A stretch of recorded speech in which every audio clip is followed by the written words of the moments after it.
Hi hello my dear students, welcome to PIT classes. ఏంటి ఏం చేస్తున్నారు?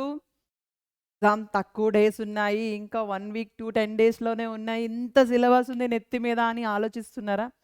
సో మీరు ఏం టెన్షన్ పడకుండా ఎలా ప్రిపేర్ అవ్వాలి, ఎలా రివిజన్ చేసుకోవాలో మీకు చెప్తాను. సో ఇక్కడ మీరు చేయాల్సిన పని ఏంటంటే, ఏదైతే మీకు సిలబస్ అని ఏదైతే హార్డ్గా ఉంది అని అనుకుంటున్నారో దాన్ని మీరు ఒకసారి ప్రాక్టీస్ చేయండి. అట్ ద సేమ్ టైం మీరు ఎలా చదువుతుందని కాకుండా ఎలా మీ మైండ్తో థింక్ చేస్తున్నారు అంటే, ఫర్ ఎగ్జాంపుల్ ఒక రియాక్షన్ ఉందనుకోండి. For example I take one organic reaction of coal by electrolysis. ఈ కోల్ బై ఎలక్ట్రాలిసిస్లో ఏం తీసుకుంటారు మనం? ఫీనాల్ తీసుకుంటాం. నెక్స్ట్ ఇంకేం తీసుకుంటాం మై డియర్ స్టూడెంట్స్?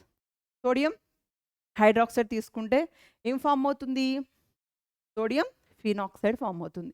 ఈ సోడియం ఫినాక్సైడ్తో పాటు ఇంకా carbon dioxide in presence of acid మీరు చేయడం వల్ల ఏమొస్తుంది? యాసిడ్ అనేది ఫామ్ అవుతుంది. It is nothing but salicylic acid. So ఈ రకంగా మీరు రియాక్షన్ అన్నది ఎప్పుడైతే మీరు మైండ్తో ఆలోచించగలుగుతున్నారో, అంటే ఒక CO2 రియాక్షన్స్లో ఇన్వాల్వ్ అవ్వడం వల్ల అక్కడ ఉన్న ఫినాల్ అనేది ఎలా ఫామ్ అయింది? ఇట్ ఇస్ నథింగ్ బట్ ఒక యాసిడ్ ఫామ్ అయింది. అదే కాకుండా నెక్స్ట్ రైమర్ రియాక్షన్ తీసుకున్నారనుకోండి. ఈ రైమర్ రియాక్షన్లో ఏమవుతుంది? Same phenol in presence of chlorophyll and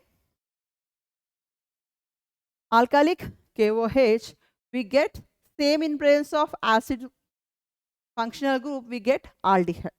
so ఈ రకంగా మీరు మైండ్తో థింక్ చేయగలిగితే అక్కడ సాలిసిలిక్ యాసిడ్ ఫామ్ అయింది, ఇక్కడ సాలిసిలిక్ ఆల్డిహైడ్ ఫామ్ అయింది.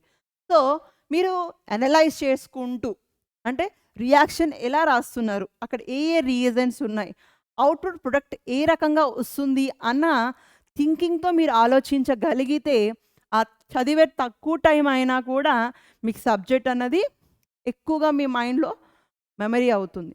అంటే ఈ మైండ్లో మెమరీస్ అన్నవి మీరు ఎంత హార్డ్ వర్క్ చేసినా కూడా మీకు గుర్తుండవు.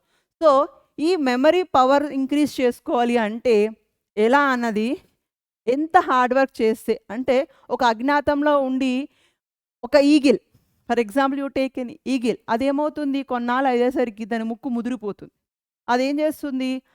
కొండల పైకి బాగా పైకి ఎగురుతుంది కదా, ఇక్కడ లోన్లీ ప్లేస్కి వెళ్ళి ఆ ముక్కుని కొట్టి కొట్టి కొట్టి కొట్టి కొట్టి దాన్ని షార్ప్ చేసుకుంటుంది. అంటే ఆ ముక్కు, పాత ముక్కు ఇరిగిపోతుంది, మళ్ళీ కొత్త ముక్కు వచ్చేంత వరకు అది ఒక అజ్ఞాతంలో ఉండి దాన్ని మళ్ళీ తినడానికి ఫుడ్ లేక అప్పటి వరకు ఆ 6 మంత్స్ అవని 3 మంత్స్ అవని అంత హార్డ్ వర్క్ చేసుకుంటూ మళ్ళీ అది రీకలెక్ట్ చేసుకుంటుంది తన ముక్కుని. అంటే మన దాంట్లో ఏదైనా కట్ అయింది అనుకోండి, మళ్ళీ మనం ఆ ఆర్గానిజంని మనం రీగైన్ చేసుకోలేం, కానీ ఈగిల్కి ఆ కెపాసిటీ ఉంది.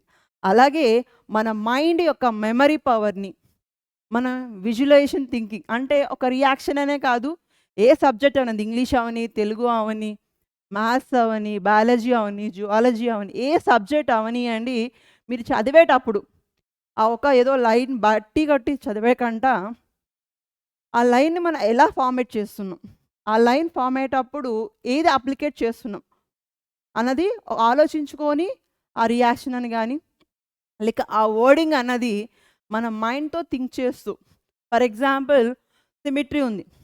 సిమిట్రీ అంటే ఏంటి? అంటే ఒకే మాలిక్యూల్ని మనం రొటేషన్ చేయడం వల్ల. లేదు అంటే ఎలక్ట్రోకెమిస్ట్రీ తీసుకోండి. ఎలక్ట్రోకెమిస్ట్రీలో ఏముంటుంది? Anodes and cathode. సో ఇక్కడ జరిగేది ఏంటి? ఒక దాంట్లో ఆక్సిడేషన్ జరుగుతుంది, ఇంకో దాంట్లో రిడక్షన్ జరుగుతుంది. సో ఆక్సిడేషన్ అంటే ఏంటి?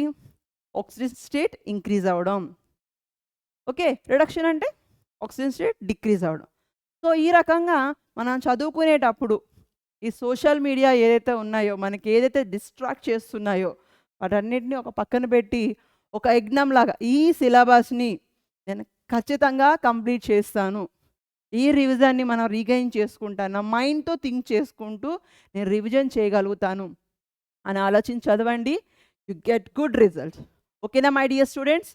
సో ఎప్పుడు ఇంత కష్టం ఉంటుంది, ఇంత సిలబస్ ఉంది నా దగ్గర, నేను ఎప్పుడు చదవాలి అన్న టెన్షన్ పెట్టుకోకుండా ఆ చదివే 10 నిమిషాలు 20 నిమిషాలు కాన్సన్ట్రేషన్గా అది చదువుతునేటప్పుడే దాన్ని అనలైజ్ చేసుకుంటూ చదవాలి. ఓకేనా my dear students? All the best.